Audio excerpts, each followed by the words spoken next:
everyone, my name is Marilena and I will be your hostess for today. Together with me I have Peter, our senior market analyst at IronFX. Hello Peter.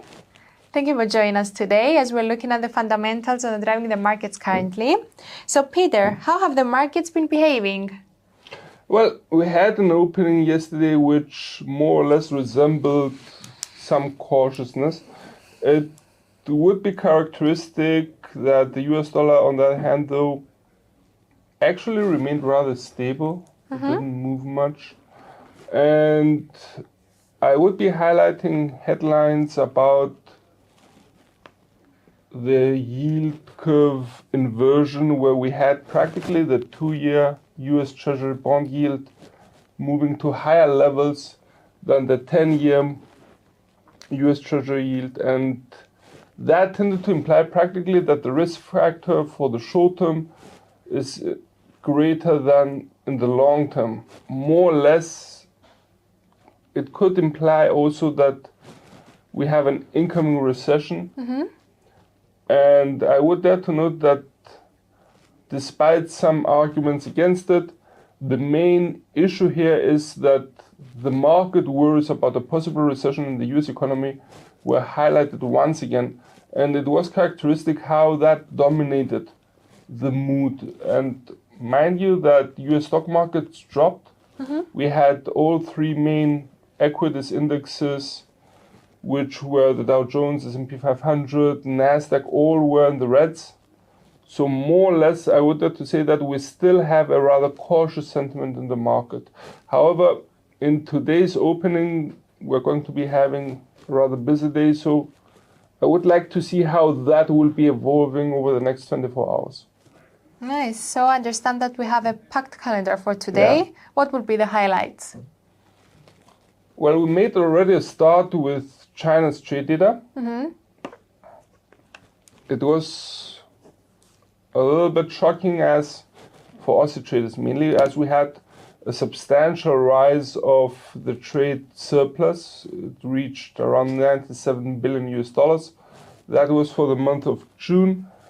I would also note that China's import growth rate dropped substantially, more than expected. It reached 1% on a year-on-year level, which may have more or less discouraged Aussie traders. On the flip side, pound traders got excited. During today's early European session, we had the release of UK's GDP rate. The GDP rate accelerated more than expected. It was at minus 0.3% month on month, and it reached 0.5. It was a substantial acceleration. It was more than what the market had expected. Also characteristic was the manufacturing output growth rate of the UK for the same month, which accelerated, reaching over 1% on a month-on-month basis. Both were released at the same time. Excited pound traders. It was characteristic that cable jumped around 40 pips at the moment of the release. I would also note that we already had the final HICP rates from France and Germany. Both reaffirmed the preliminary releases and practically the deceleration of inflationary pressures in the German economy, while on the flip side we had an acceleration confirmation on the French side. And we already had also the CPI rates of the Czech Republic, which accelerated beyond 17% on a year-on-year level. That could increase the pressure on the Czech National Bank to continue to hike rates at an even faster pace. I would be highlighting for today, and that could be the main release of the week in my opinion, the release of the US CPI rates.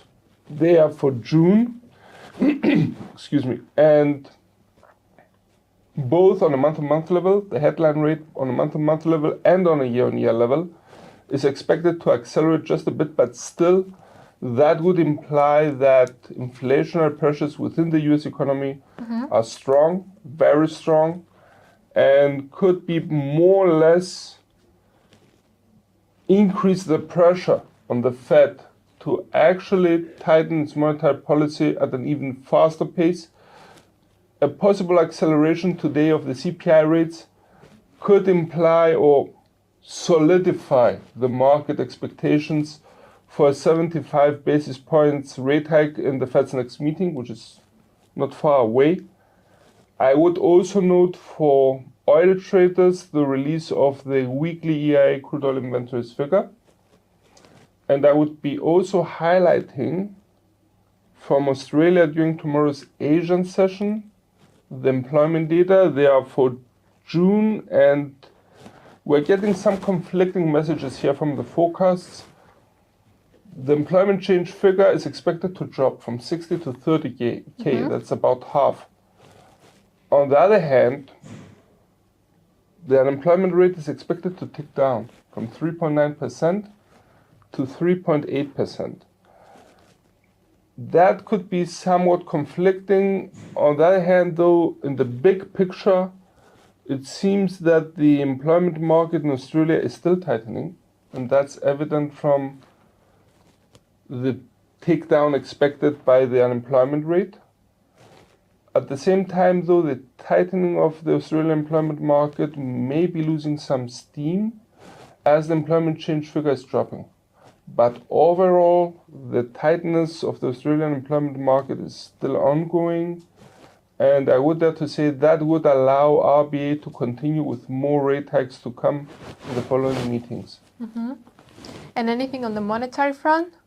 Well, on the monetary front, we already had, during today's Asian session, RBNZ's interest rate decision. The bank was, as was expected, practically delivered a 50 basis points rate hike. It also issued a rather hawkish accompanying statement. It was characteristic how in the final paragraphs of this document, the bank had highlighted that it will continue to tighten its monetary policy in the coming months. So overall, we may see the monetary policy outlook of RBNZ continuing to support the NZD somewhat. It should be noted that at the release, there was little, if any, market volatility for NZD against the US dollar. That was characteristic as the market had more or less already priced in these elements. On the other hand, the fact that NZD didn't drop, it means that the bank was aligned practically with the market expectations as well. In today's American session, though, I would be highlighting BOC's interest rate decision. The bank is widely expected to deliver 75 basis points rate hike.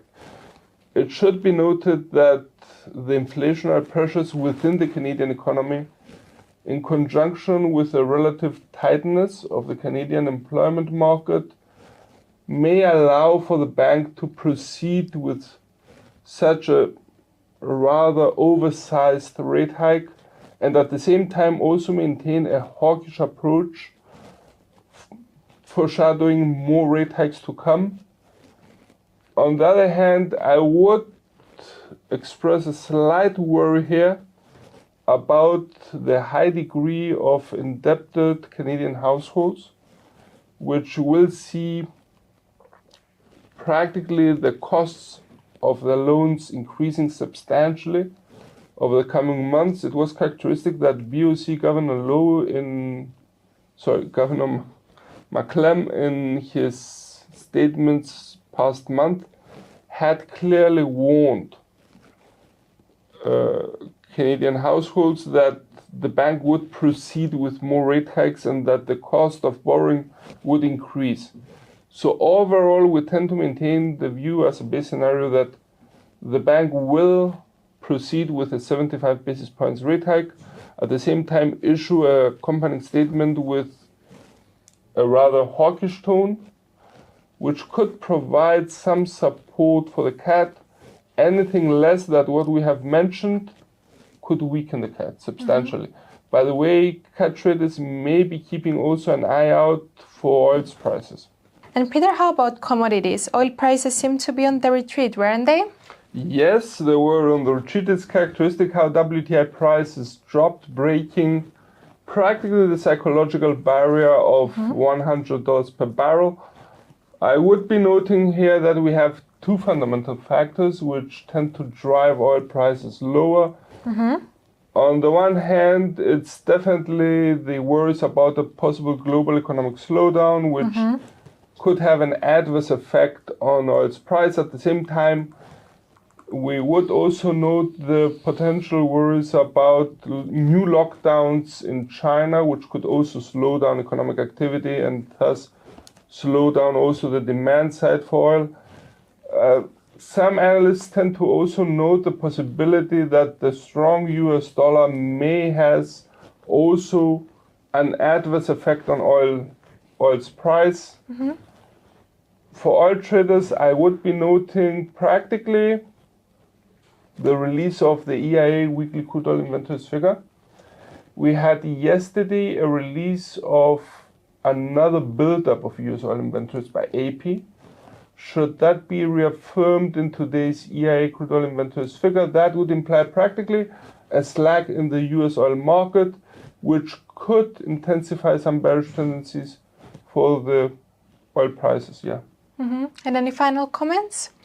Well, it's a very busy day ahead, full of high-impact financial releases. We already had some. We expect more to come in the American and Asian session tomorrow.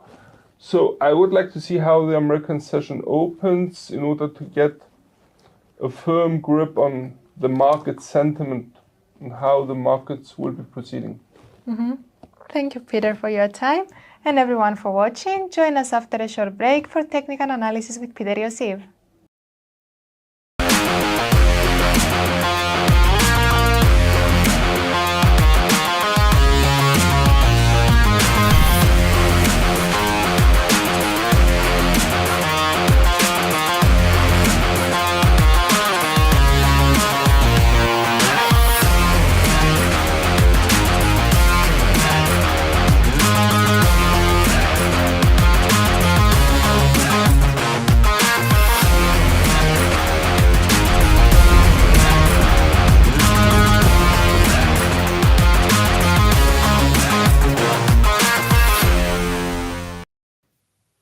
So welcome to the technical analysis part of the presentation today. As usually, we make a start with the US dollar index. On your screen, you have the 4-hour chart. And we note that there is a slight stabilization. It's quite interesting. Practically since around the early, I wouldn't say Asian session, but still since the Asian session yesterday. However, since the late American and Asian session today, it has become very tight range-bound movement, actually no volatility at all. And the stabilization of the index tends to threaten the upward trend line, which has been guiding it since the 5th of July.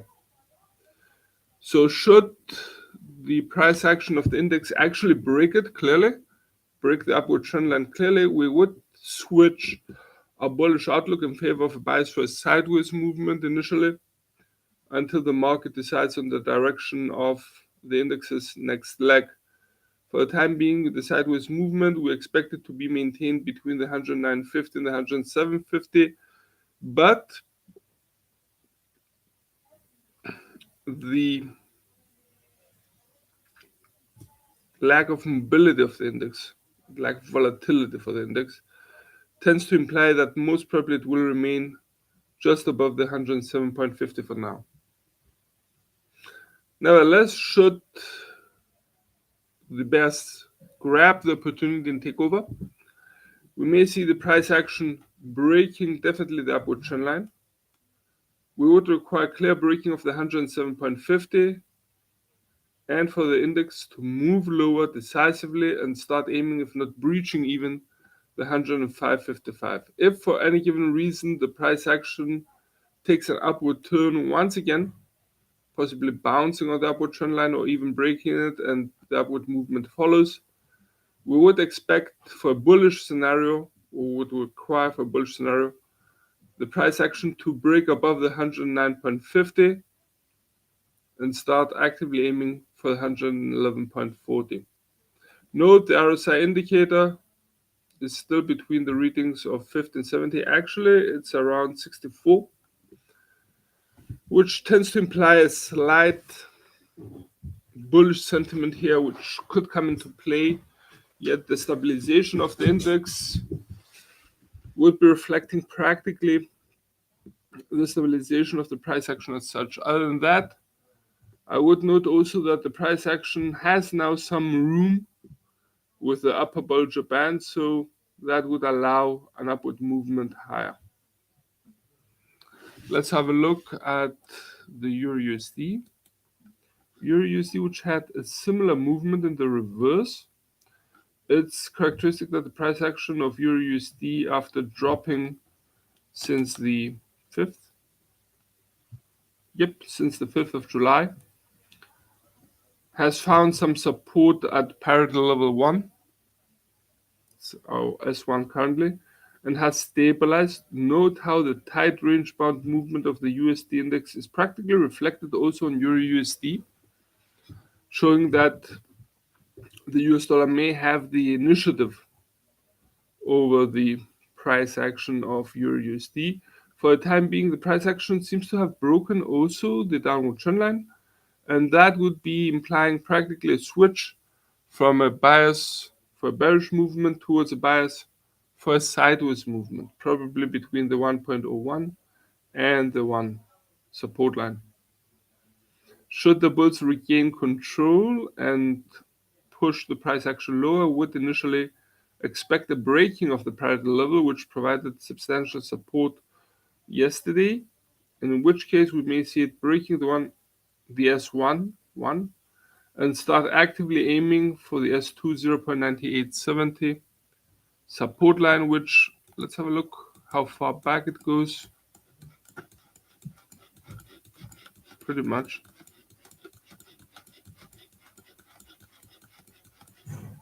Okay.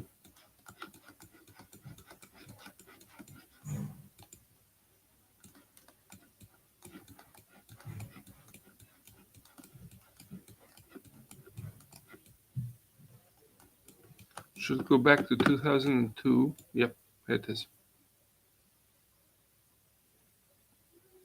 So the price action is already at very low levels, so it's understandable that the bears may have some hesitations here. On the other hand, note how it stabilizes at very low levels.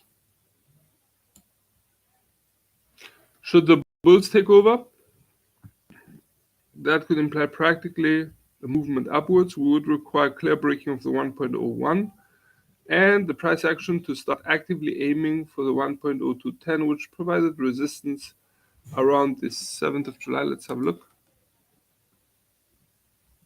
Yep, on the 7th of July, where it capped the slight upward movement here. Higher than that, and in an intense bullish scenario, we may see the price action aiming for the 1.0355. Let's have a look now at cable. Cable, which has also maintained a sideways movement, yet has not reached the downward trend line characterizing its movement since the 27th of June. I would dare to note, though, that the pair seems to remain rather stable between the 1.1935 and the 1.1815. So on the one hand, we have a stabilization, yet the bearish outlook for the time being persists as long as the price action is below the downward trend line pre-mentioned. Note that the RSI indicator is also slightly below the reading of 50, yet stabilizing somewhat. We would require clear breaking of the pre-mentioned downward trend line in order to switch our bearish outlook in favor of a sideways movement between the 1.1815 support line and the 1.1935. Should the bears, as expected, regain control, we may see the price action dropping, breaking the 1.1815, and start actively aiming for the 1.1640. Note how the price action has been marking 1, 2, 3, 4, 5, 6, 7 lower peaks, while at the same time consecutive lower truths, lower truths with the 1.1815 being the latest one. So we would require a clear breaking of the 1.1815 for the continuation of the bearish outlook. On the flip side, should the movement be maintained between the 1.1935 resistance line and the 1.1815 support line, that would imply practically a stabilization of the pair and definitely a threatening of the downward trend line. Should the bulls take over, we would expect the price action to reverse its direction, break the 1.1935, break the downward trend line pre-mentioned, and start actively aiming for the 1.2070, which provided some practical was aimed for around the 8th of July. Let's have a look at USD and JPY. USD JPY, which seems also to be stabilizing just above the 136.75 support line, having a small break. That was yesterday. Let's have a check. Yep, that was yesterday in the American session. Yet the pair quickly moved higher and re-entered the range it moves within. Note the low volatility of the pair. For the time being, we tend to maintain a sideways bias for a movement just above the 136.75. Should the bulls take over, we may see the price action rising, breaking the 138.50 and start actively aiming for the 138.80. To the downside, and should the bears take over, we may see the price action of USD JPY breaking the 136.75 and start actively aiming for the 134.45.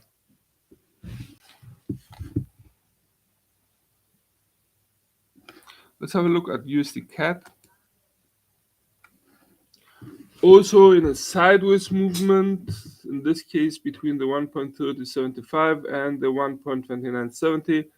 Note how the RSI indicator below the 4-hour chart is running just above the reading of 50, implying a rather indecisive market as well. On the other hand, though, on the fundamental level, don't forget that we have BOC's interest rate decision today, as well as the US CPI rates, which could increase volatility in the American session for the pair substantially and alter its direction. Should the market express a buying interest, we may see the price action of USD CAD rising. Definitely, we would require breaking of the 1.3075 resistance line for us to switch our bias for sideways movement in favor of a bullish outlook, and for the pair to start actively aiming for the R2 1.32. On the flip side, should the bears take over, we may see the price action breaking the 1.2970 and start actively aiming for the 1.2865. Nice. Let's have a look at AUD/USD. AUD/USD, which moved a little bit higher, but I would dare to note that the bearish outlook is still present, given that the price action has not even reached the downward trend line, which has been guiding the pair since the 16th of June. So for the time being, we tend to expect that any correction higher would be temporary. Nevertheless, let's make the necessary corrections here.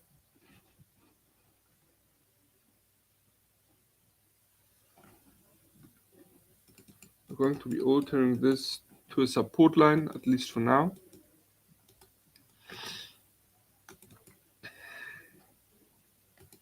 Let's move this higher, this peak here. That would be the 0 point in red, please. The 0.7070.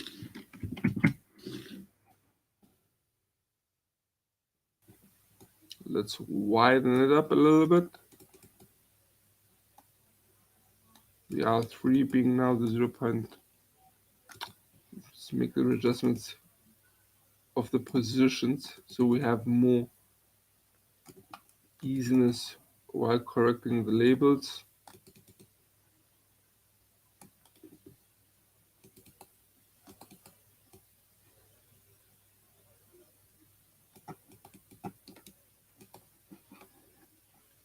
So we have the 0.65, 0.6620. The first support line is now being placed at the 0.6760.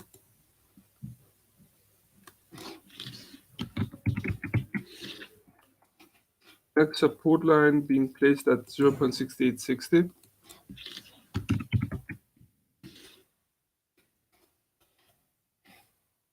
And the final resistance line being placed at 0.7070.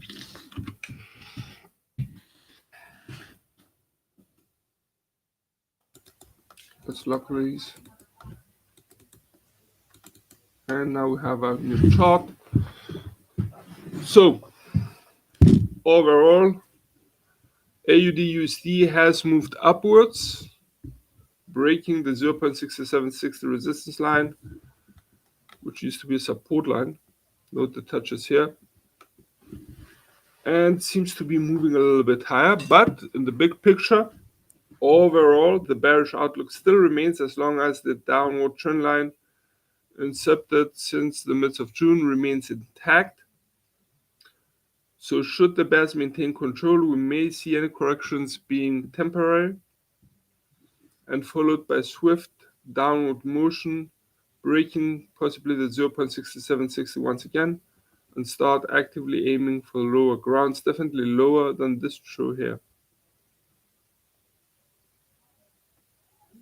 On the flip side, should a stabilization occur, we may see the price action continuing to rise a bit or revolve around the 0.6760. Definitely, though, we would require confirmation by breaking the prementioned downward trend line. Should the bulls take over, now for a bullish scenario, we would require clear breaking of the prementioned downward trend line. Definitely a breaking of the 0.6860 resistance line, and for the price action to start aiming, sorry, my mistake, this should read 0.6950. The 0.6950 resistance line.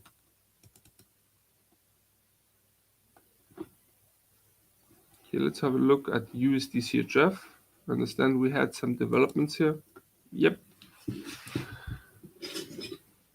Now we had a clear upward motion, which had started practically on the, let's have the needle here, on the 29th of June. Look how it characterized the movement upwards of the pair, only to be broken during today's early European session, as the pair moved decisively lower, aiming for the 0.9765.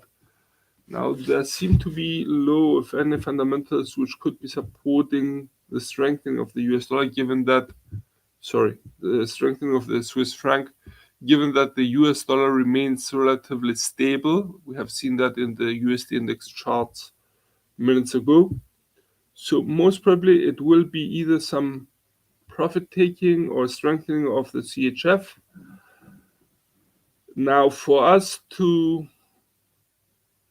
given that the price action has broken the upward trend line, the initial reaction on our part would be to switch our bullish outlook in favor of a bias for a sideways movement.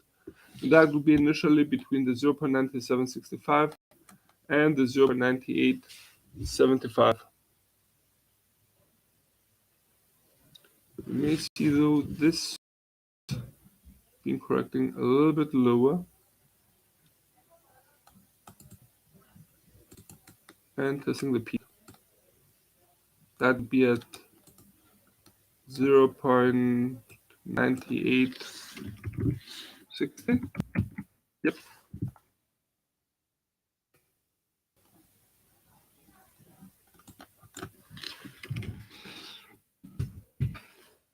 And should the bulls take over, we may see the price action reversing direction once again, breaking the 98.60 that would be required, and going higher, 99.90. I'm not single, to tell you the truth, big fan of following symmetry here. I would be more looking into how valid the touches are. Nevertheless,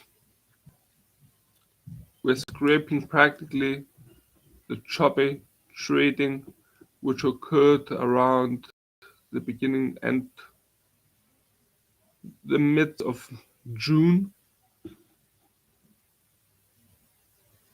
And we may see the price action once again taking aim for 0.9990.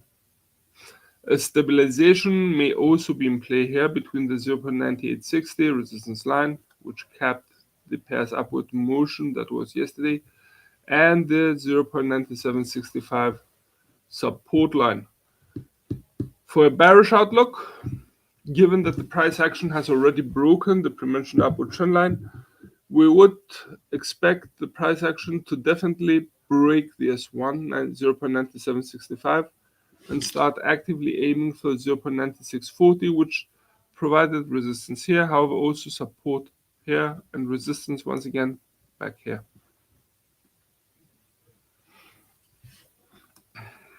Okay, let's have a look now at NZD-USD.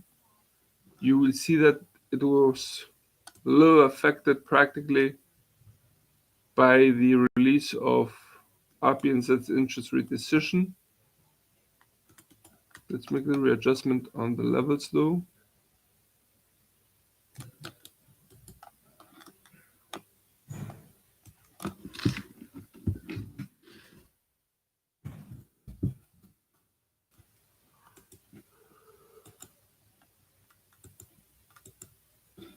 There you go. 0.6390.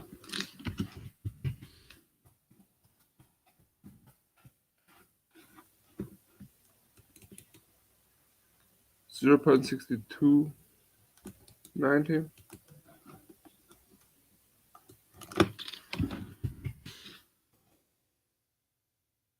0.6197. Could go a little bit higher.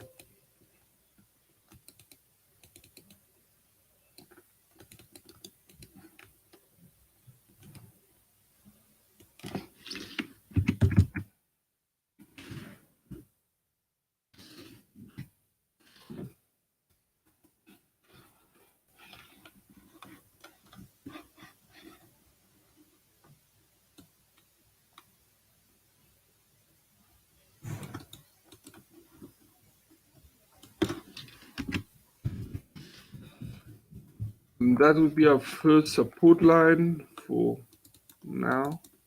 Let's look on the labels and the levels. Now this resistance level, as it has been broken, could move a little bit lower to reach the touch at 0.6093. 95 in green, please. Thank you.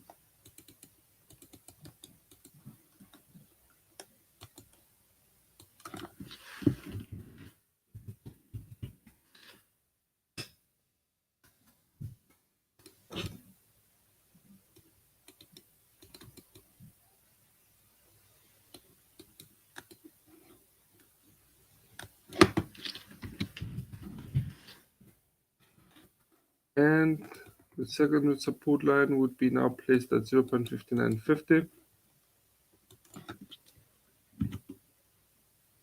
Sorry, that would be 0.5990. The final support line, right pretty close, will be at 0.5920. We're adjusting just a bit, widen.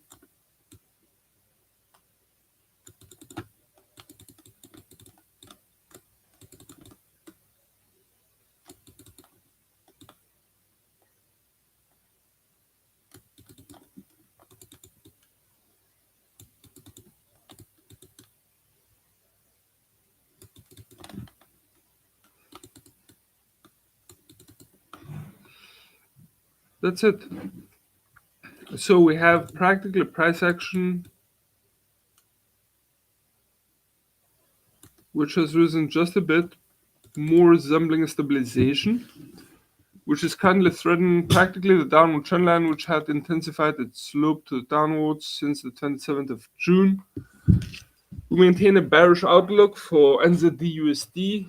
Always remember we're talking about the 4-hour chart here. And we would expect the price action to remain in a downward trend as long as the price action follows the actual trend line. Should the downward trend line be broken, that would lead us to a switch from a bearish outlook towards a sideways movement bias between the 0.6095 and the 0.62. The S1 and the R1, 0.6095, 6095, and the R1 0.62. Note the touches here for the support line and here for the resistance line. Note that the R1 was also prior a support line as well, which solidifies also the expectations for a valid level here. Should the bears take over, we would expect the price action to break initially the 0.6095 and start actively aiming for 0.5990. On the other hand, should the bulls take over, we would expect a clear breaking of the pre-mentioned downward trend line, a breach definitely of the 0.62. Without that, there can be no bullish outlook. R1 has to be broken, and the price action to start aiming for the R2 0.6290. I think we had enough of the FX market. Let's have a look now at gold's price. Gold's price, which moved even lower.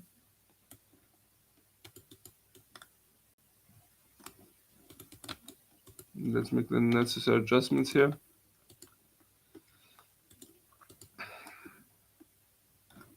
Let's go hunting now for the third support line.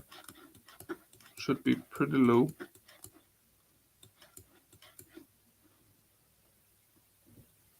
Okay. That would be an initial touch.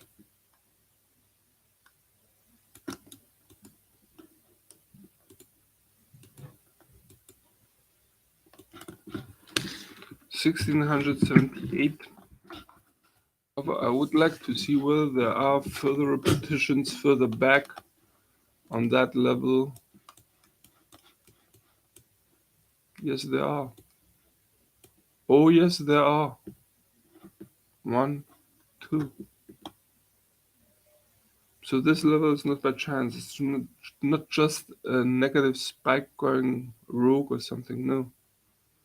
There are people at this level which are willing to buy.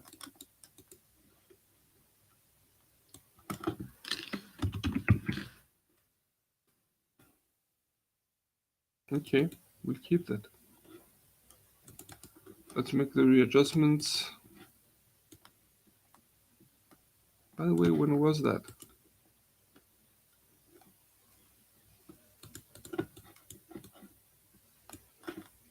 Now we had touches on the 9th of August 2021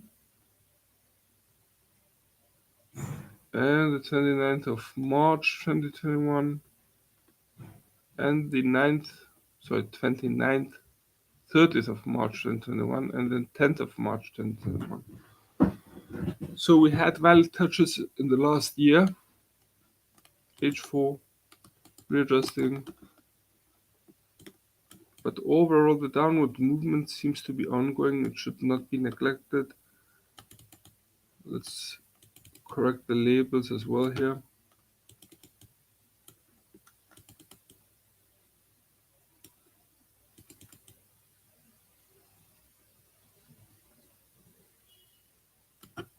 So make a start with the final resistance line, which is now being placed at 1770. The second resistance line being placed at 1752.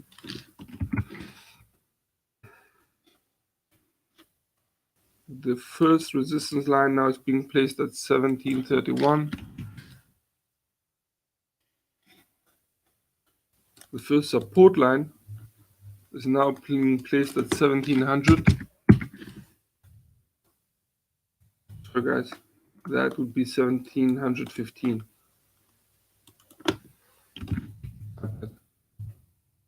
1700 would be the second support line, and the final support line would be placed practically on the 1678.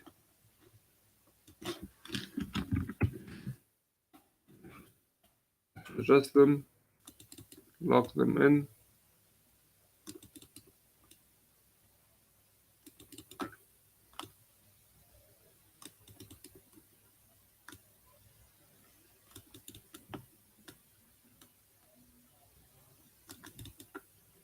That's it.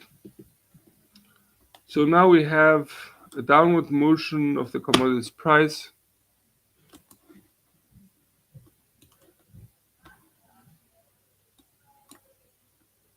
Despite some stabilization at this level, we see that the bearish tendencies slowly but steadily seem to resume control over the precious metals direction and have driven it lower, breaking the 1731 support line, now turned to resistance. We expect the price action to maintain this downward movement, albeit we expect the price action of the precious metal to maintain this downward movement as long as it remains below the downward trend line we have just drawn. But we have to note here that we have a rising RSI indicator, which could be messing things up, and has still though remained at rather low levels.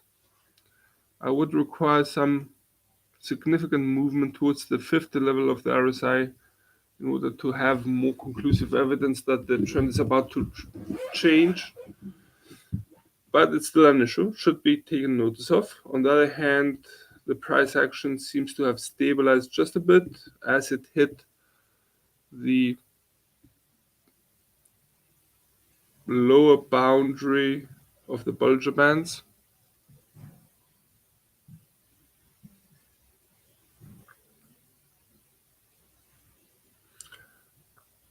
On the other hand, I would also be noting practically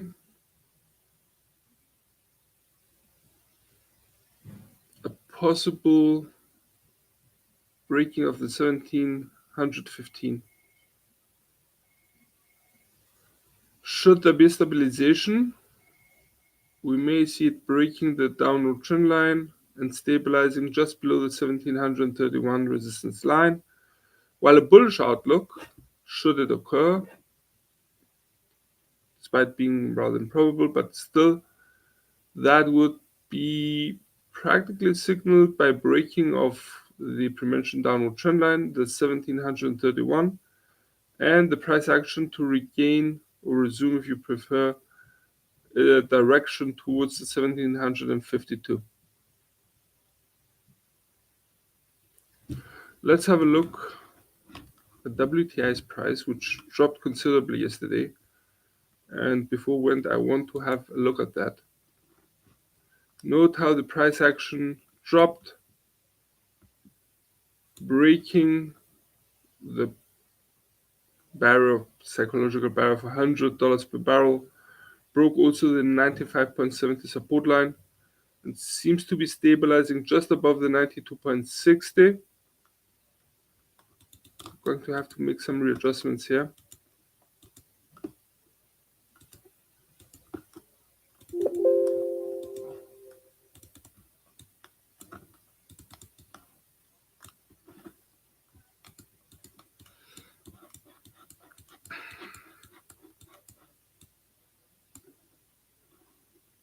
So we have some touches here at this level, one, twice. This may be treated as a false break.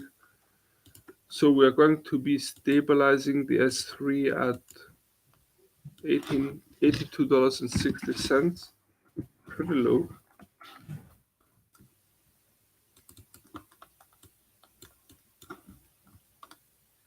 Let's realign.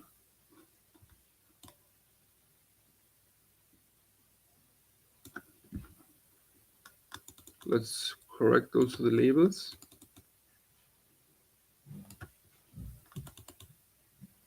Note the slight upward movement during today's European session. Now we placed the final resistance line at 105.10. The second resistance line being placed at 101.25.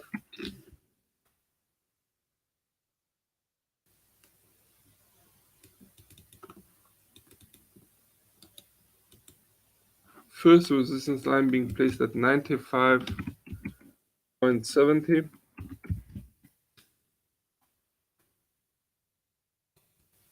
First support line is now being placed at 92.60.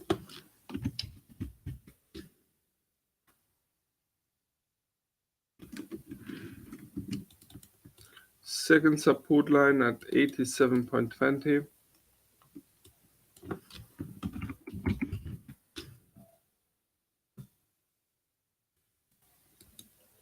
And final support line at 82.60.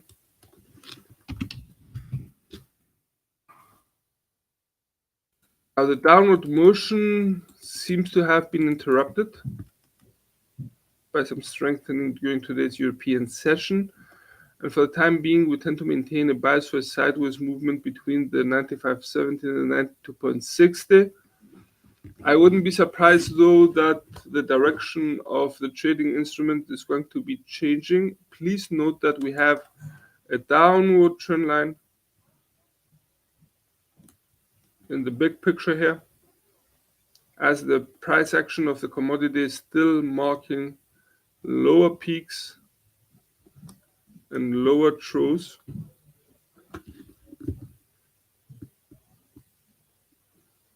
So we may see some bearish tendencies once again regaining control.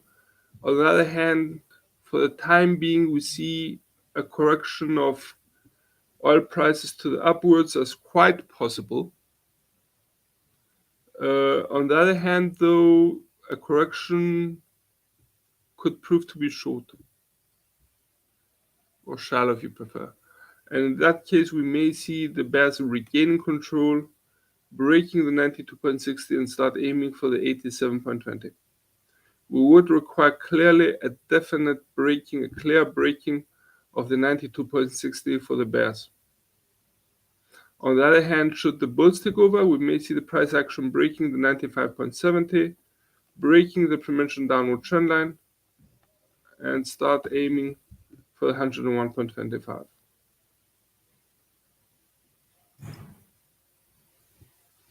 Okay, and that should sum it up for the day.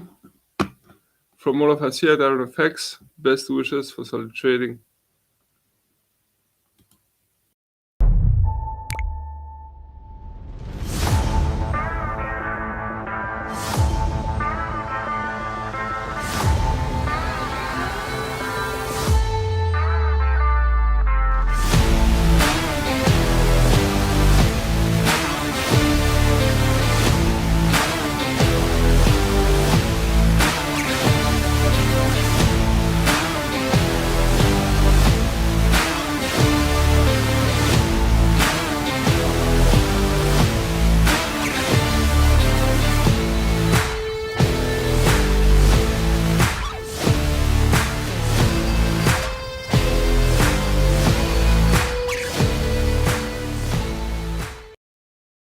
Hello everyone, my name is Emily and today we will look at some of the basic terms so you can feel more comfortable before you start trading Forex. There is lots to learn, but here we will give you the most common terms used by traders. If you want to learn more, you can always head over to our website and read our terms in our glossary under the IronFX school. So, the first one to look at is the currency pair. When you trade Forex, you will see that you're always trading currencies in pairs. One currency is bought while the other one is sold. Together, they make up the exchange rate. So what is an exchange rate? This is the rate of which one's country currency can be exchanged for another currency. We talked about currency pairs.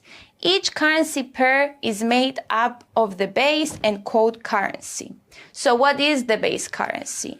This is the currency that comes first in the currency pair. So for example, GBP USD, the GBP is the base currency.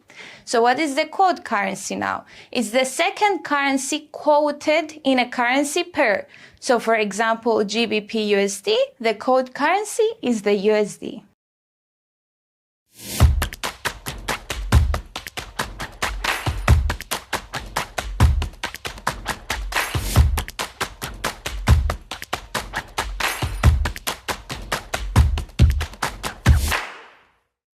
Traders also refer to going long or short. Let's see what these two terms mean. A long position refers to buying an asset with the expectation that its price will go up. On the other hand, we have the short position, which refers to selling a currency pair with the expectation that its price will fall. Two more terms that are linked is the bid and ask price. The bid price is the market price for selling an asset, and the ask price is the market price for buying an asset. Now, many traders also refer to small and big spreads. Let's see what spread means. The spread is the difference between the bid and the ask price. Thank you so much for joining us today, guys. See you tomorrow. Bye-bye.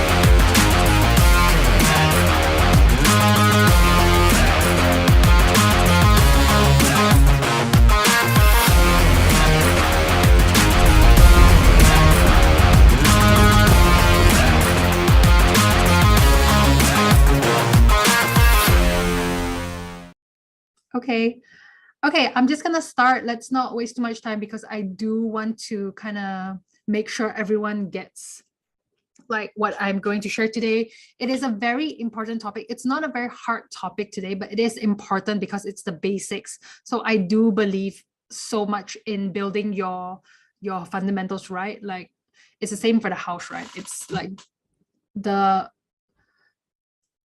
basic part is the most important because that's what is going to mold you into being a better trader.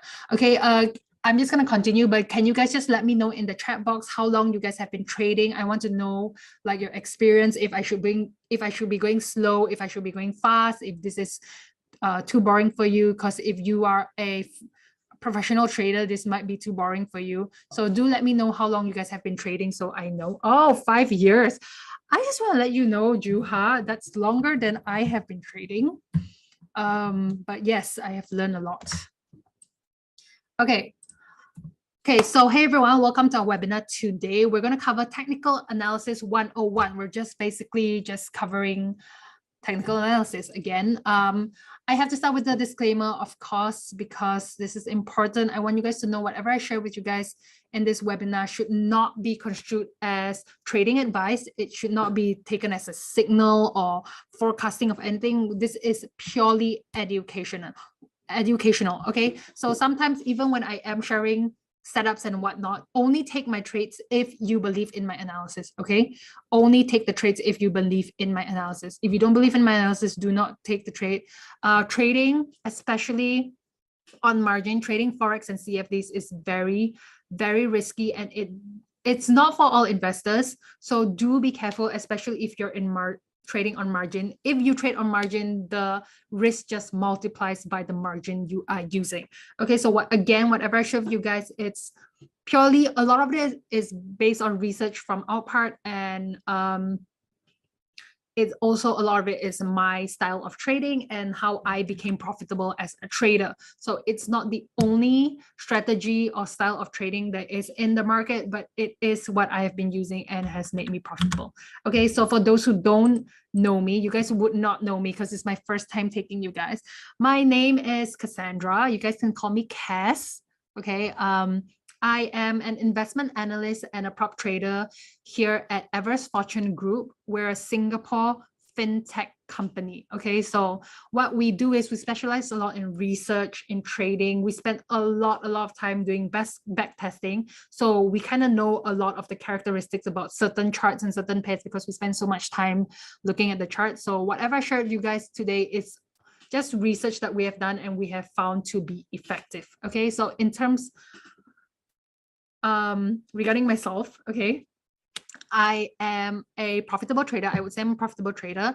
I've passed FTMO and my forex fund 4 times already. For those who don't know what these are prop trading tests that requires you to be 10% in profit within the month. Okay, so I've passed that like 4 times already. I've consistently brought a 10% profit on a monthly basis, like month after month after month. I'm managing more than 300,000 my personal account, actually way more than that, sorry.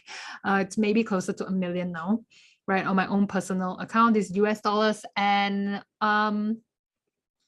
basically why I'm here to share with you guys how I managed to be profitable, and hopefully you guys can apply that strategy into your own trading style, or if you already have your own trading style, because a lot of you here are beginners, but I do have someone here who has been trading for 5 years, right? So hopefully whatever I share with you, you can try to implement into your own trading style. If not, at least it's just good to see how other people are trading. So less than a year, 5 years, I just started. I'm a swing trader, 3 years, 3 months, fresh, beginner.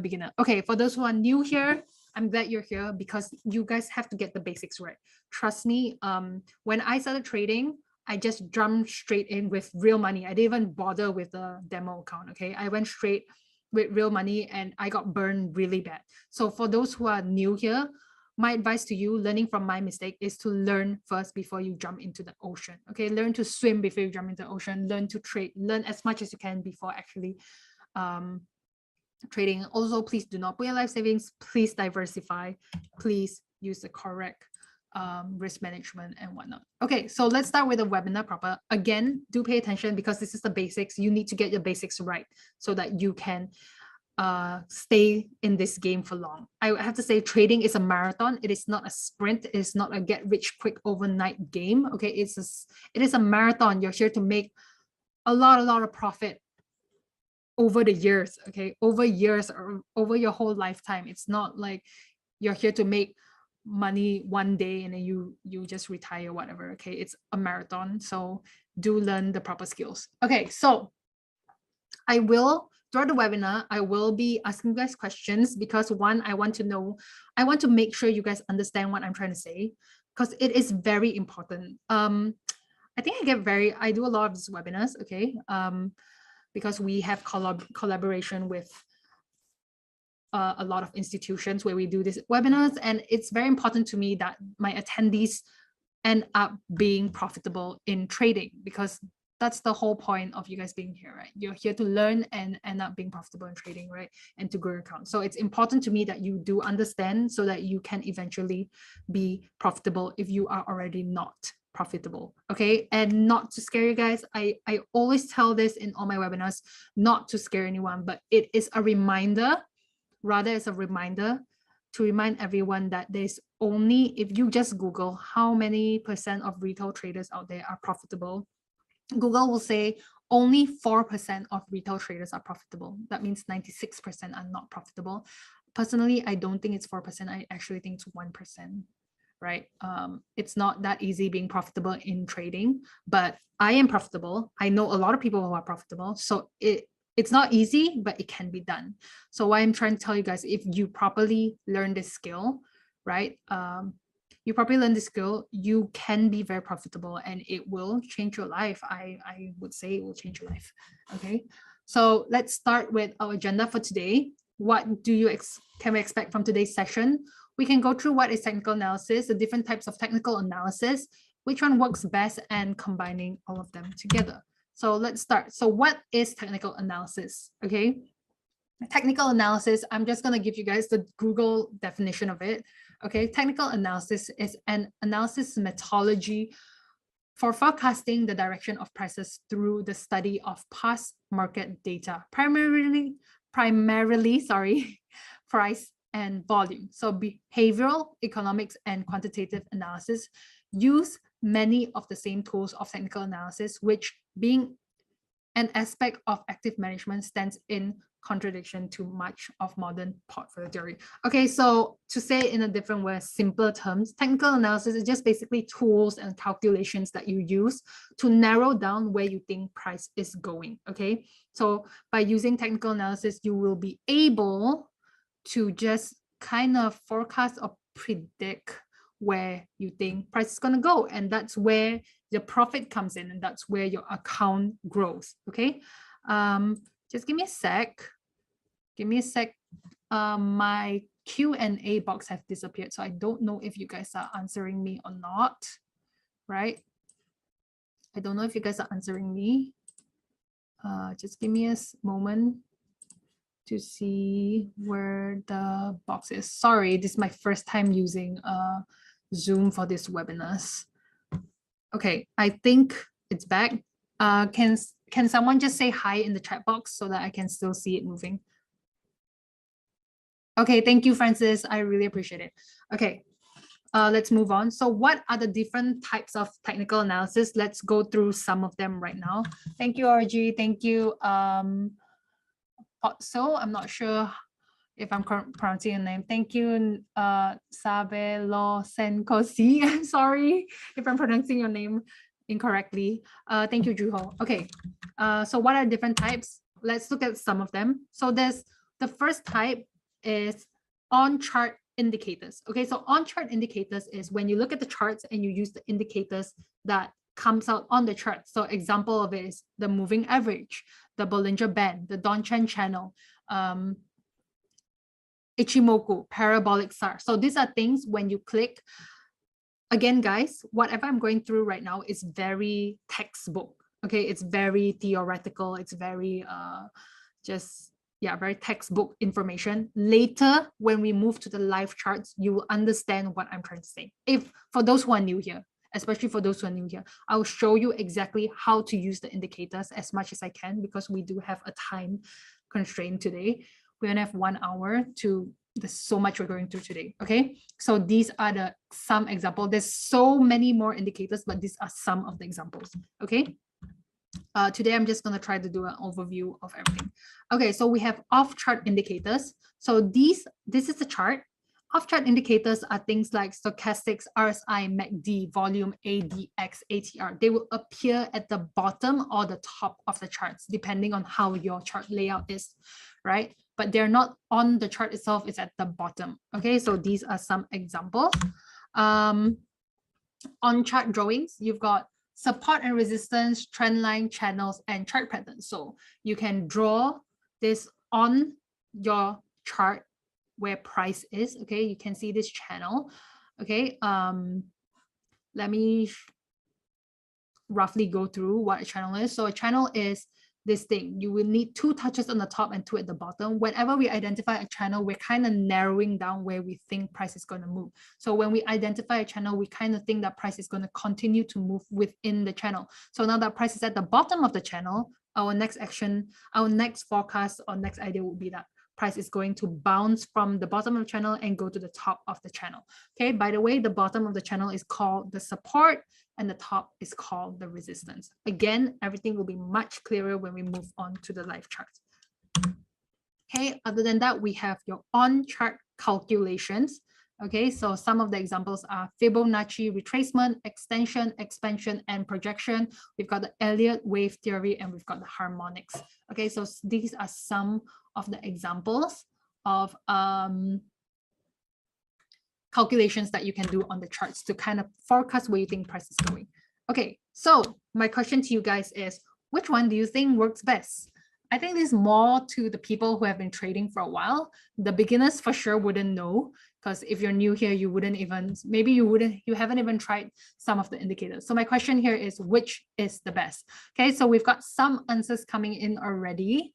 Thank you, Benji. Thank you, Brian. Thank you, Joash. Thank you, Muhammad. We've got some answers coming in already. Okay, so got someone saying MA, the moving average. Got someone saying the Ichimoku. I've got a Francis saying instincts.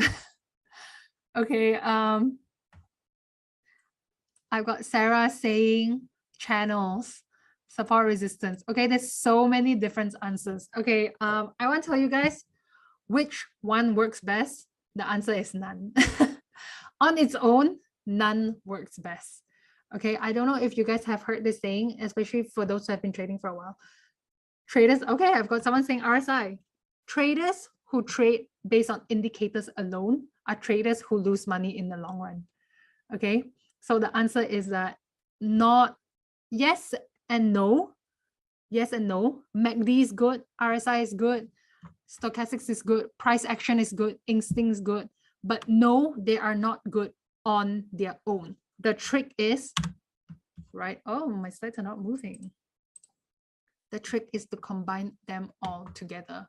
Okay, when you combine them all together, it becomes very probable.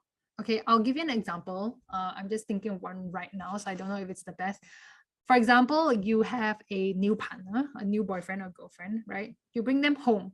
You have your mom, your dad, your sister, your brother, your grandma, your aunt, your uncle. Okay, so you have 7 people in your house. You bring a new boyfriend, your new girlfriend home. Your dad is telling you, I don't think this guy is good, right? Your mom is saying, oh, this guy is good. Your sister is saying, I don't think this guy is good. Your brother is saying, I don't think this guy is good. Your cousin, your uncle, your aunt is saying, oh, I think this guy is good. So you have 4 people saying that your new boyfriend or girlfriend is good, and you have 3 people saying that your boyfriend or girlfriend is not good, right?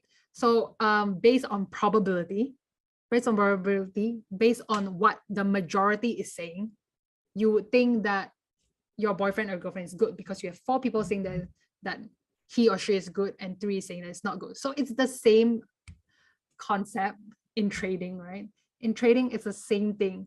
When you have enough indicators, enough things telling you that, yes, this is a buy, you go in for a buy.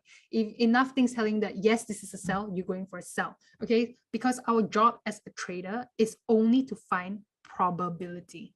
You have to remember this. This is so important. When I understood this, my entire trading changed. You only get in for a trade for a buy or sell if it's probable, okay? If you have a 65% chance of winning the trade, are you going to take it? If you have an 80% chance of winning the trade, are you going to take it? There's no such thing as 100% in trading, okay? Anything you do in life, there's no such thing as 100%. I'll give you an example. If you are crossing the road, even if you cross the road right now, there is a chance you might get hit by a car. There's a chance that, like, for some reason, a wild animal bangs you and you drop and you still get hit by a car. There's a chance you won't get to the other side safely. Okay, so everything in life has risk, the same as trading. So to decrease your risk of losing or increase your risk of winning, so to increase your risk of your chances of getting to the other side of the road safely, what you do, you look left and right. Okay, that increases your risk, right? To get to the other side safely. You can use a proper pedestrian that increases your risk of getting to the side safely. So that's the same as trading. The more indicators you use, okay, not the more indicators you use, the more effective indicators that you use, the more accurate your data is, the higher chance you have of winning the trade and the higher chance you have of growing your account and being profitable. Okay, I think this is a very, very, very important mindset to have. It's like you only want to get into trades that are probable, okay, that you have a high chance of winning. Okay, and how do you have a high chance of winning? You combine technical analysis, you can even combine fundamental analysis, you can combine as many things as you can that tell you the exact same thing. Yes, everything is telling me that this is a sell, I'm going in for a sell. Everything is telling me that this is a buy, I'm going in for a buy. Okay, so this is very important. Not trading, anything to do with life, everything is just probability. It's your chances of winning. Okay. More so in trading, because trading is a very factual game. It is very, very factual. There is nothing in trading that is based on feelings. Okay, nothing in trading is based on feelings. There's nothing, oh, I feel like price is going to go up from here. I feel like price is going to go down from here. Everything we do in trading is factual. It is calculated. And yeah, it's factual and calculated. So you already know your chances of winning before you even get into the trade. Okay. So here's an example of combining different things together. We're combining, in this example, we're combining the Ichimoku, the descending trend line, and the 23.6%.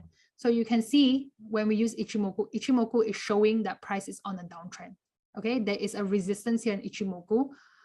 We can see that that resistance lines up exactly at the 23.6% Fibonacci retracement, and we can see that price is moving in a downtrend. Okay, so the Ichimoku, the 23.6 and the downtrend trend line is all aligned in the same place. So we expect price to drop from here.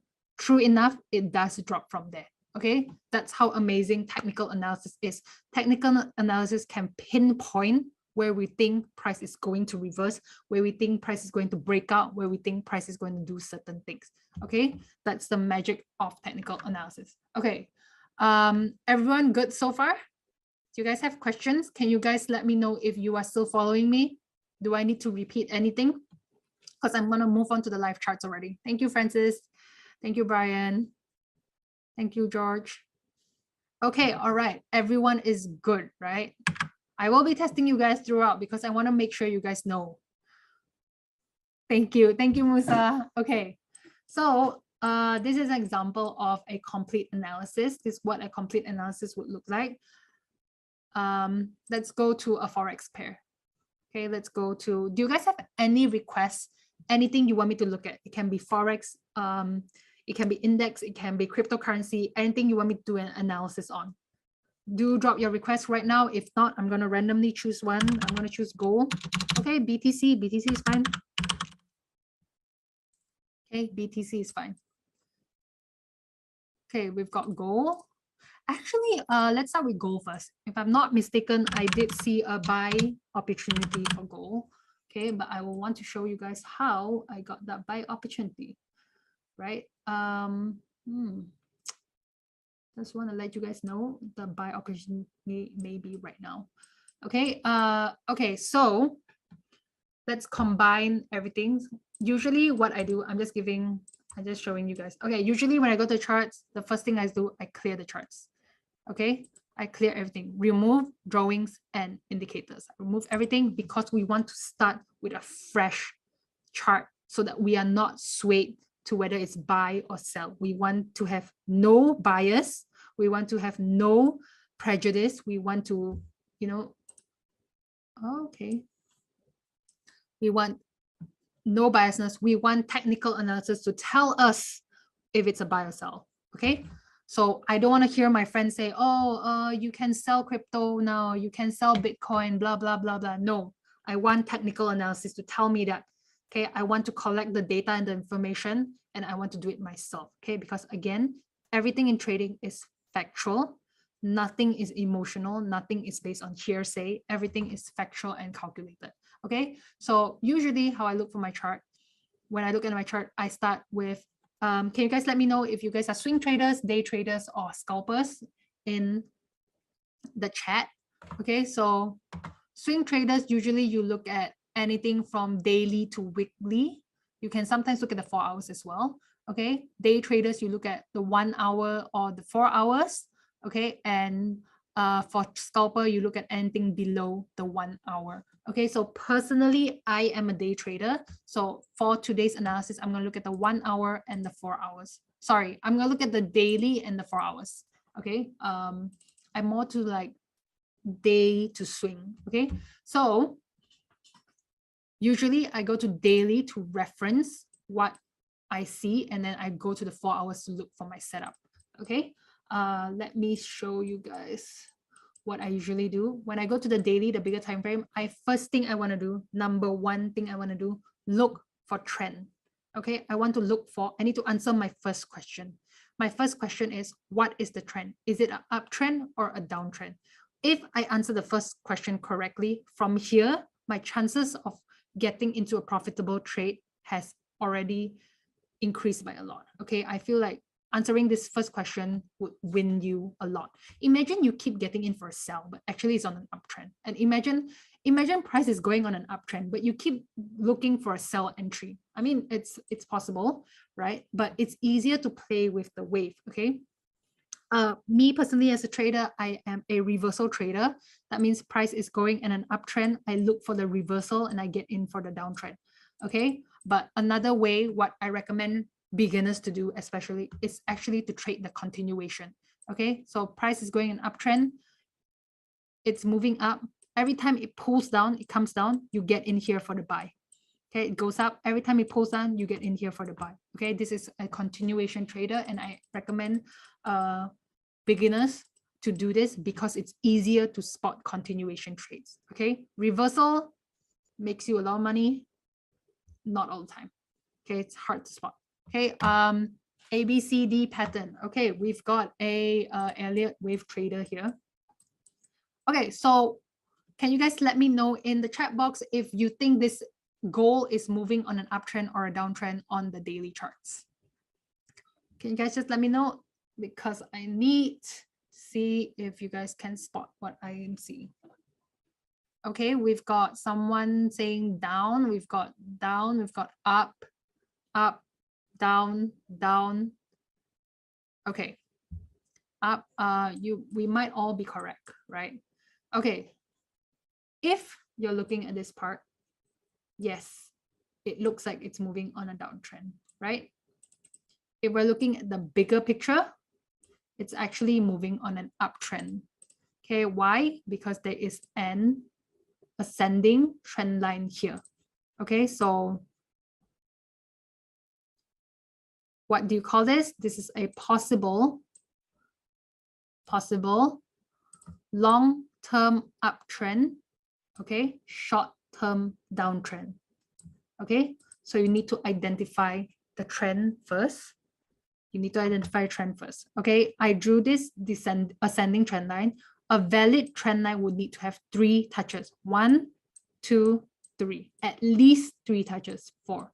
Okay, anything less than 3 is not a valid trend line, and you shouldn't be using that information too much. The whole point of trading is to collect information, collect as many information, and then decide where you think it's going. If it's going up or down based on the information you're collected. But when you collect information, you want to try to collect as accurate as possible information. Imagine you're collecting information, but actually the information is not even accurate, right? Chances of you losing the trade is going to be high. Okay, so a lot of you say downtrend, some of you say uptrend. The downtrend, possible downtrend, okay? Possible channel, parallel channel. Let me see if this channel is working. Okay, yes, there is a downtrend. Nice. Okay, so when we spot the channel again, our forecast is that price is going to continue moving in this channel. Okay, but if price continues to move in the channel, just remember there's an ascending trend line here. Price might have a hard time breaking this, and it might have to reverse from here. Okay, it might have a hard time. Okay, so that doesn't concern us because that's quite far away, right? We want to see where price is going at this current point of time. Okay, let's go to the 4 hours. Let me adjust the channel because it is out of the box. Okay, I've got my channel. It's moving very nicely within the channel. Okay, let me only highlight this area. Okay, I'm just gonna only look at this area because we're gonna focus on the downtrend. We want to play the continuation. So when it went down, oh, we missed it. When it pulled back, we could have gotten in here for the sell and then continue. How do we spot this sell entry? We use technical analysis to identify this sell entry. Okay, how do we know when price came up that it was going to reverse here? Technical analysis will tell you that it was going to reverse there.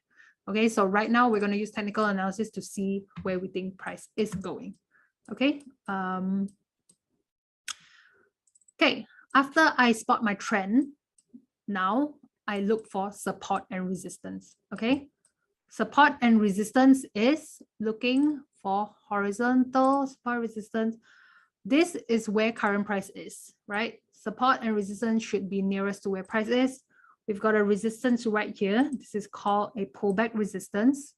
Okay, and we've got a support right here where price is right now. Okay, so when you draw things on a chart, you're using these things that you're doing to narrow down where you think price is going. Okay, you're going to narrow down. So based on my channel, I think price is going to continue moving to my channel. But right now I have a support resistance. Based on this support and resistance, I think price is going to move within this support and resistance. Okay, but that's why I say we need to combine as many things as possible to see if my analysis is even accurate. If I'm looking at this channel, of if I'm just looking at the support and resistance alone, just looking at it, I'm not even going to combine other things. I'm going to immediately think price is going to bounce from here. I'm going to enter here for a buy and my take profit is here, right? But I need other things. I need other things to confirm that my analysis is correct. Okay. Okay, let me see. So we've got our support and resistance. Next thing we want to do is find the strength of the support and resistance. For those who have been trading for a while, you know what I'm talking about. For those who are new here, I need to show you this example. I've been using the example. A lot of people say it's clear, so hopefully you understand what I'm trying to say. So this is the floor. Okay, you've got a ball here, right? You've got a ball here. You are the human pushing that ball. Okay, you're pushing this ball. You push it, you push it, you push it. Now there's a door. Okay, there's a door. The question is, are you able to pass through the door and continue pushing it? Or is the door very strong, or there's so much barrier in the door that you might have to reverse and do a U-turn? You need to turn back. Okay, the same analogy that we'll be using with the charts. Will the price have a hard time breaking this? If it has a hard time breaking, it means it's going to reverse from here. You enter for a buy. If it breaks this, it's going to break and go down lower, means you enter here for a sell. So now we need to identify how strong. Let me change this to first support and first resistance. Okay, we need to identify how strong this support is. By the way, those who are new here, support is under price, resistance is above price. Okay, it's just a way to identify where your horizontal lines are. Okay, so question is price going to break or is it going to reverse?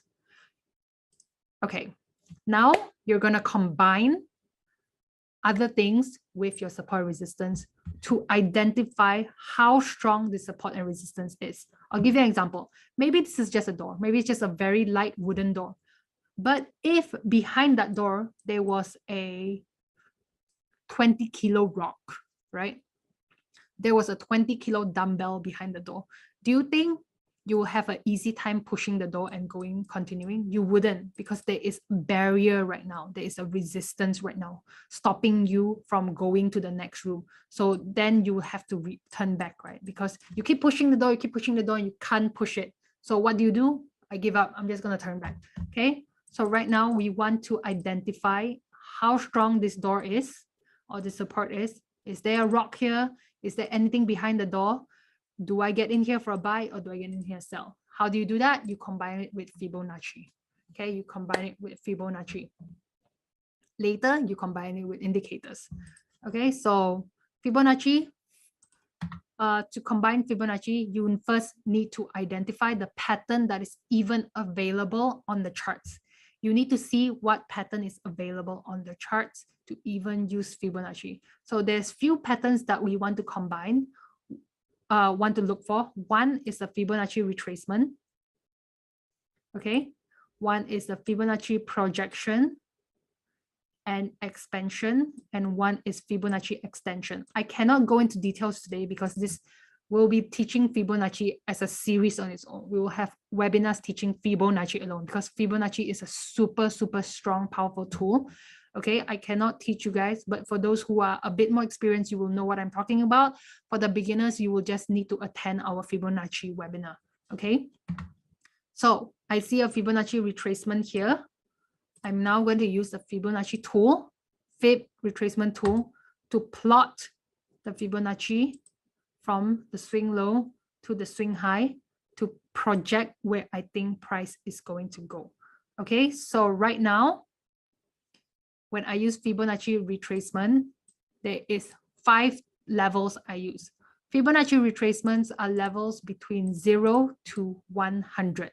Okay, we have 5 levels that we look for: 23.6, 38.2, 50%, and 61.8%, and 78.6%. These are the 5 levels. Okay, right now we're using Fibonacci retracement to test the strength of the first support. So I just need to ask you guys a question. I want to see if you guys are still following me. Which Fibonacci retracement level is lined up closest to the first support? Can you guys just let me know in the chat box so I know you are still following me? Okay, thank you, Francis. Thank you, George. Thank you, Joshua.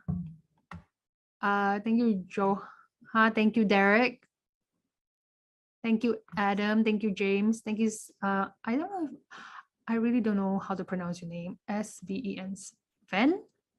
Is the S silent? Kelsey is lost. Don't worry, Kelsey. We've got because we just started with IronFX. We're gonna start with very simple and then we'll gradually go on. Don't worry, don't worry. Okay. Okay. Everyone got it right. It is the 50%. So right now, can you see the 50% lines up on exactly on the first support? Sometimes it doesn't line up on the first support. Sometimes it's below, on top, but as long as it's near the first support, I will accept it. Okay. So we're going back to the settings.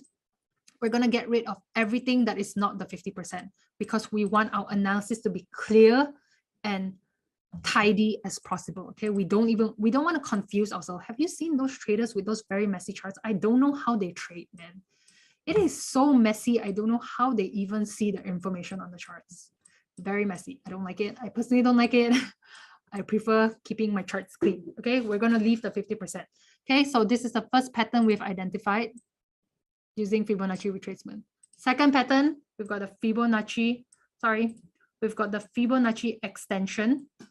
Fibonacci extension looks like a Nike tick. Okay, Nike tick, you know the shoe brand Nike, right? It looks like this. It looks like a Nike tick. So it kind of looks like a V, but this end is longer than the first end. Okay, this is a Fibonacci extension. It can be the other way around also. Okay, it can be this way or it can be this way. So in this case, it's like this. Okay, right? This is called Fibonacci extension. Yes, for those who are new, it's gonna take a while for you to be able to identify these patterns on the charts. I know I saw someone talking about ABCD pattern, right? Alejandro, right? Alejandro, let me tell you, Elliott wave is one of the hardest pattern to catch, right? You need to first identify the very simple things like Fibonacci retracement extension before you can even identify things like Elliott wave. Elliott wave, some people can look at the charts and they wouldn't be able to see it. Okay, right now some people look at the charts and they wouldn't even saw the Fibonacci retracement. They wouldn't even saw the Fibonacci extension. Okay, so Fibonacci retracement, the one that we went through, looks like a V, but this end is shorter than this end. Okay, the second part of the V is shorter than the first part. So it's the other way around for Fibonacci extension. The back end is longer than the front end. So there's a Fibonacci extension here. How we're going to do this, we're going to plot the Fibonacci extension to see if anything lines up at our first support. Fibonacci extension levels are levels above 100%. So it's the 127.2, 1.382, right? It's not here sometimes, but these are the levels we'll look at. Don't worry, you can type in the levels yourself, and a 161.1. Okay. When you look at this, these are the 3 levels we look at for Fibonacci extension. None of the levels are near the first support. Okay, there is quite a distance from these 3 levels from the first support. So I'm going to not use Fibonacci extension because it's not going to give me accurate information. Okay, so I don't want to use a tool that is not giving me accurate information. I'm going to get rid of it. That's totally fine. We can don't use it. Okay, you don't have to force it. Next pattern I see is a Fibonacci expansion or projection. Okay, so it's a zigzag pattern. And most of you are from Europe. I hope you watched Harry Potter before. He has a zigzag on his head. That's the same pattern you want to identify on the charts. Okay, so for the Fibonacci expansion, you're going to take this part and this part, the first two parts. It is the two negative levels. Again, for those who are lost, don't worry. We have an entire webinar on Fibonacci. Okay, so it's a negative 27.2 and the negative 61.8. Okay, oops, sorry, 61.8. Okay, let me see if anything lines up. Okay, as you can see, both the levels are not lining up very nicely with the first support. We're going to get rid of it. We want it to line up nicely or close. Okay, why we want it to line up near to this? Again, back to this analogy. You're pushing the ball, you're pushing the ball, you're pushing the ball. If right behind the ball, there is a 10 kilo rock, you're going to have a hard time pushing the door, right? But if the 10 kilo rock is right here, really far away, you can push the door and then you can come here, jump over the 10 kilo rock and continue with your journey, right? Right? So if the 10 kilo rock is here, you're going to have a hard time pushing the door. Chances are you have to reverse from here, right? You have to turn back from here. If the 10 kilo rock is here, it's not even going to be a problem. You can push the door, continue with your life, push the ball, carry the ball, jump over the ball, the rock or whatever, okay? That's why you want the Fibonacci levels lining up as close as possible to the first support. That means your first support is in fact a strong support. Okay, I'm actually going to call a buy from this first support. I am telling you this because right now, can you see the candle is turning green? There is a chance that the buy might happen already. There is a chance the candle that has started already. Please do not jump into this trade. Only get into the trade after we're done with the analysis if you agree with my analysis. Okay, next thing you want to identify, Fibonacci projection. It's also the zigzag pattern, but this time you're taking 3 points.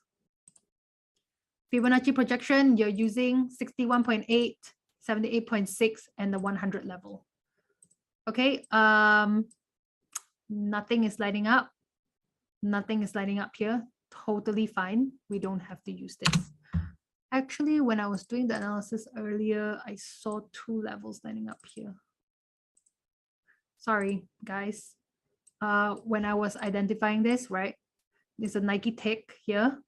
Actually, the 161.8 lines up quite near to the first support. So we're going to use it. Okay. After we have identified a Fibonacci level, we're just going to highlight that level because support and resistance is never one number. It is one zone. It is a zone. It's a very tight zone. Okay. If it's too wide, then it's not a good zone. If it's a tight zone, it's a strong zone. So we've got a support here that is backed up by Fibonacci. Okay. So I would say right now, you've got the door.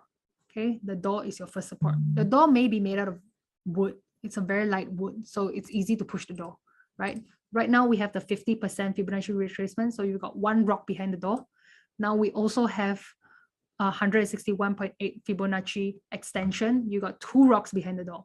So now my question is, do you think price will have a hard time breaking this, or do you think it's going to have a hard time, easy time breaking it? Do you think price will be able to break here and continue down, or do you think it has to reverse? Right? Can you guys let me know in the chat box? What do you think? Do you think price is going to reverse from here, or do you think price is going to have a hard time? Right. So I've got answer. Thank you, Orgy. Thank you, Brian. Thank you, Spencer. You guys think it's going to reverse because there's resistance here, right? Because there's barrier here. That's why it's going to, you think it's going to reverse. I personally think it's going to reverse too. But you know what? Think about trading and analysis. There's no 100% true, okay? Just because this is a door and just because there's 2 rocks behind here, it doesn't mean it is impossible to go to the other room, okay? It just means it's hard. It's hard too because there is 2 rocks, but it can be that you have very strong muscles, right? Maybe you have very strong muscles. Maybe when you get here, you are so strong, you can still push the door. So it's the same with trading. If the bearish momentum is so strong, right? There's so much bearish pressure, there is a chance price might continue, okay? But just on a normal, we are just expecting this human to be a normal human, okay? So we expect price to just be a normal strength price, okay? Right, thank you, Francis. That's what I'm going to move on now. So right now, based on the information I have collected, I have a bias that price is going to go up from here, right? Based on support and resistance, based on, oh, one more thing I actually didn't highlight to you guys, right? That there was actually a descending trend line here. Sorry, I didn't highlight this to you guys early on. Okay, there's a descending trend line here. There's a descending trend line here, which actually means that there is bearish pressure, okay? It doesn't mean you have to look for a sell entry. It just means to take note that there is bearish pressure, okay? It can be that you enter here for a buy, you buy it to here, and then from here you sell, okay? It can mean that as well, okay? So good question, Francis. What about indicators? Now we combine indicators. Right now, my analysis and my bias is that price is going to go here. Let's see what the indicators are saying. Okay, so a lot of times, if price is telling me one thing, my analysis is telling me one thing, I need confirmation.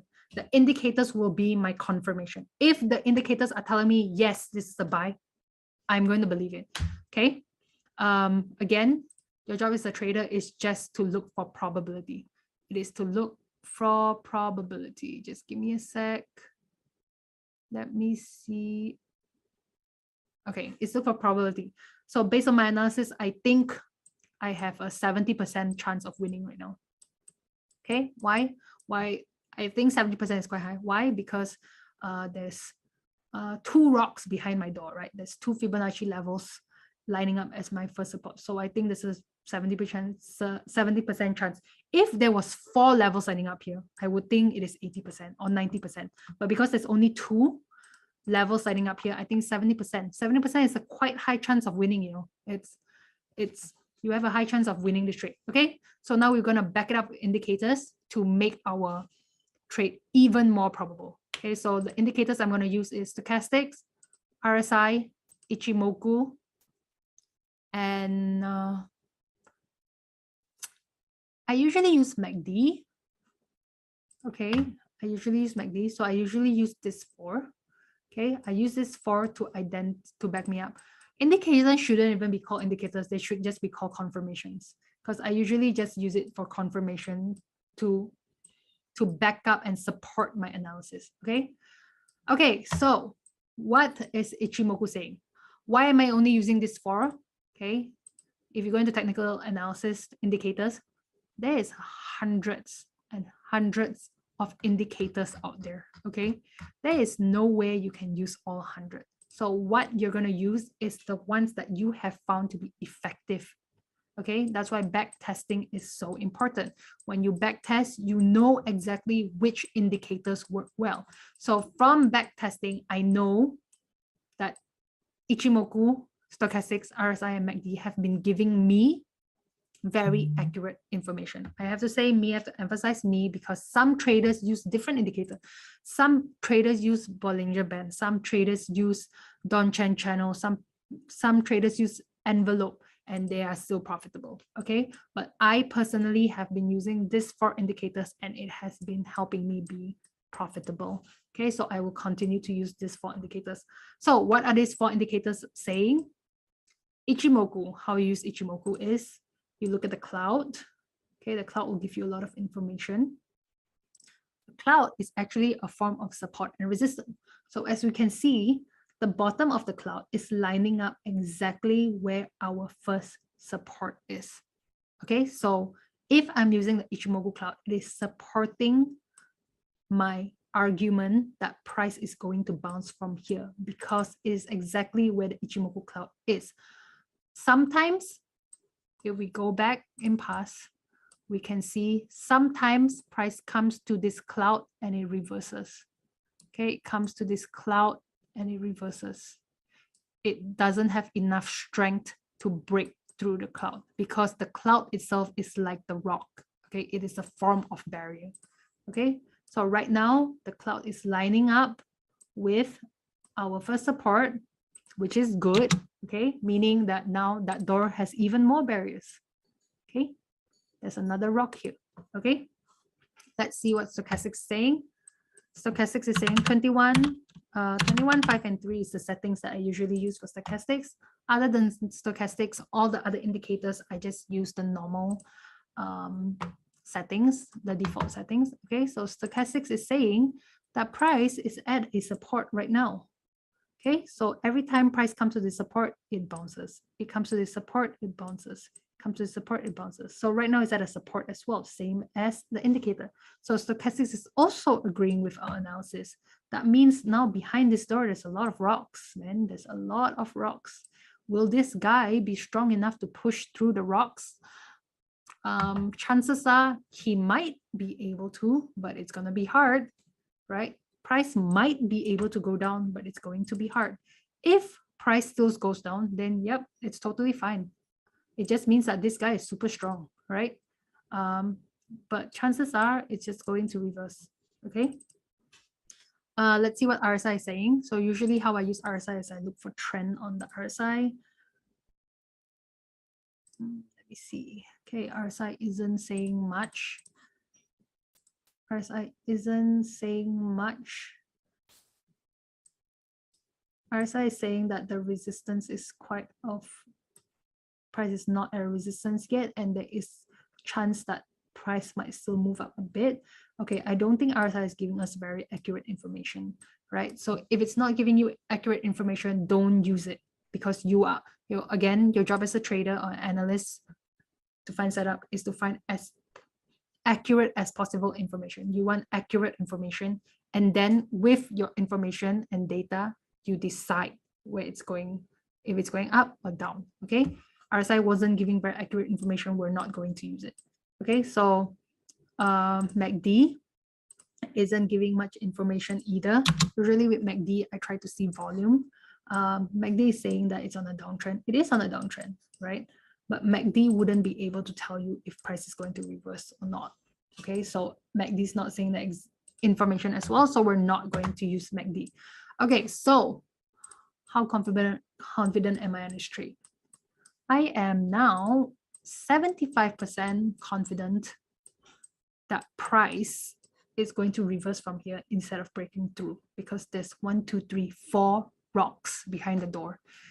I don't think this guy is strong enough to push this door open, right? So I think when he gets here, he's gonna try to push it, and then he's going to reverse. Okay, it's exactly what price is doing. It's trying to push, but can you see this wick? It is rejecting. Okay, it's rejecting. It's going to give up. Hopefully it gives up and it reverses, and we can get in for that trade. Okay, so we've got our setup for today. This is exactly how we use technical analysis to identify where we think price is going. I do think there's a high chance, like 75% chance, that price is going to go here. Okay, why only 75? Because the other way to use Ichimoku is also to look at this. Do you see this? Let me zoom in so you guys can see, those at home. Do you see this blue line and this red line? If the blue line is above the red line, it means that price is going up. If the blue line is below the red line, it means that it's bearish and price is going down. Right now, the blue line is below the red line.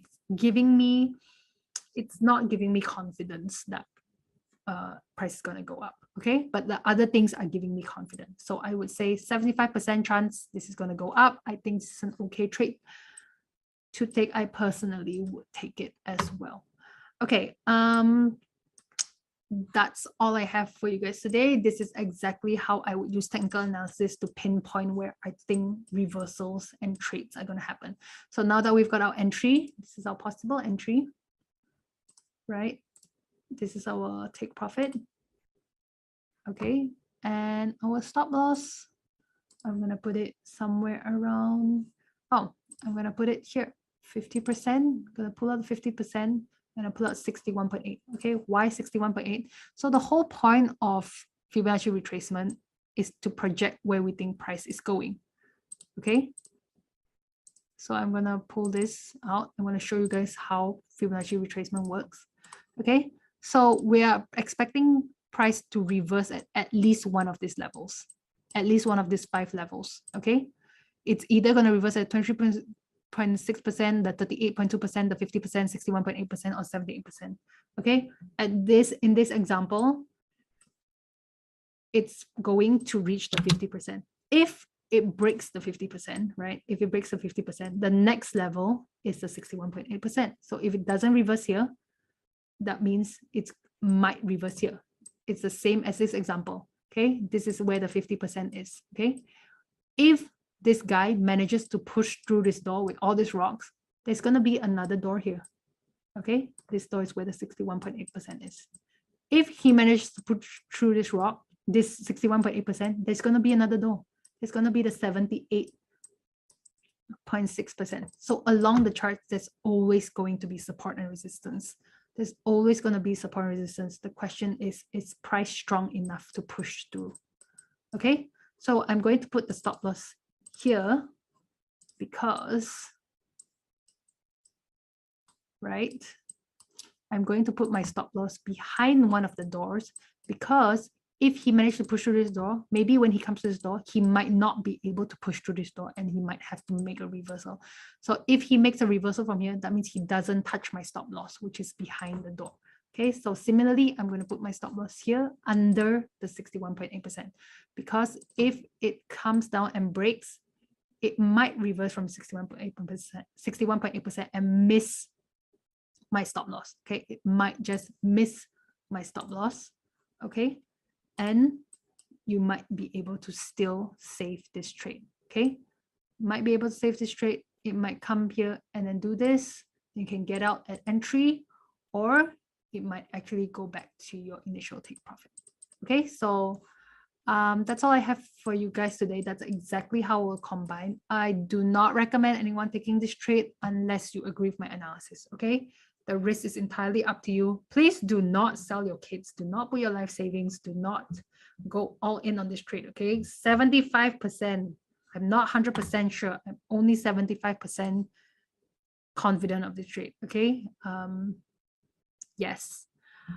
I've got 2 more minutes. Can you guys let me know if you have any questions, if any part not clear, you guys can ask me. I'll try my best to answer.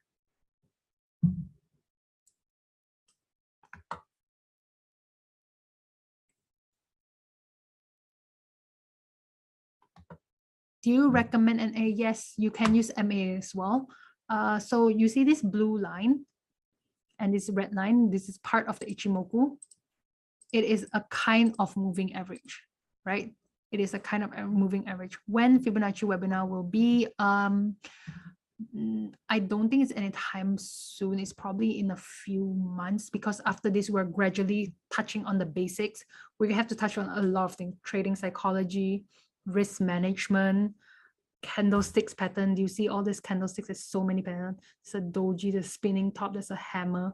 Oh, again, last thing you want to combine is after you found your analysis, you want to wait for price to come to your entry and then wait for the candlesticks pattern for the confirmation. For those who don't know, I won't be able to guide you today because it's a totally topic on its own, but these are some of the candlesticks patterns. Okay, that means, for example, let's look at this. Price is moving an uptrend. You see this evening star, this pattern here. It means this candle is signaling to you that price is going to do a reversal soon. Okay, so if you see a reversal candlestick pattern from here, it makes your trade even more probable. Okay, it makes your trade even more probable. Yeah, so nice job. Very straightforward. Teaching to think in bets is the right thing to do. Yes, thank you, Alejandro. Probability. Everything you do in life is probability. Thank you so much, Francis. Okay, I will catch you guys. Today is Wednesday. I think we have a live analysis session tomorrow. I won't be doing that one. My boss, who taught me everything I know, will be the one taking technical analysis. Oh wait, sorry, live analysis tomorrow. Live analysis tomorrow is when we look for setups for you guys. Okay, we look for setups, buy entry, take profit, stop loss for you. Usually on a normal basis, we find at least 5 or 6 to 8. So if you guys are free, this is more for the people who already know how to trade. Okay, for the beginners, don't go in tomorrow and expect to find winning trades. Don't be like, okay, I'm going to join tomorrow, I'm expecting to have shopping money by tomorrow. Okay, this is mostly for those who are a bit more experienced tomorrow. But for the newer people, yes, do join as well. You can learn as you go. Okay, thank you, RG. I will catch you guys probably next week, maybe next week. Okay, thank you, Spencer, thank you, Lirio, thank you, Juha. I will catch you guys. Thank you, Francis. I'll catch you guys again soon. Bye.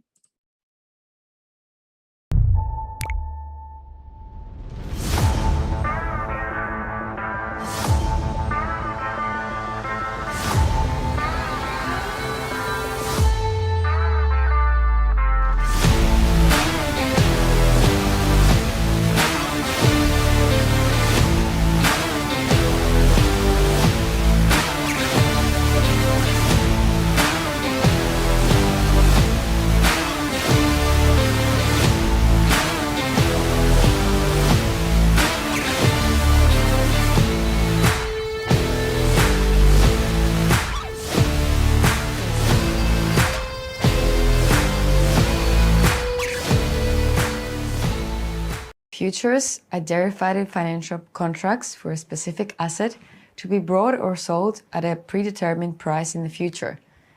Basically, two parties, a buyer and a seller, agree to exchange an underlying asset for a fixed price at a future date. Future contracts have expiration dates.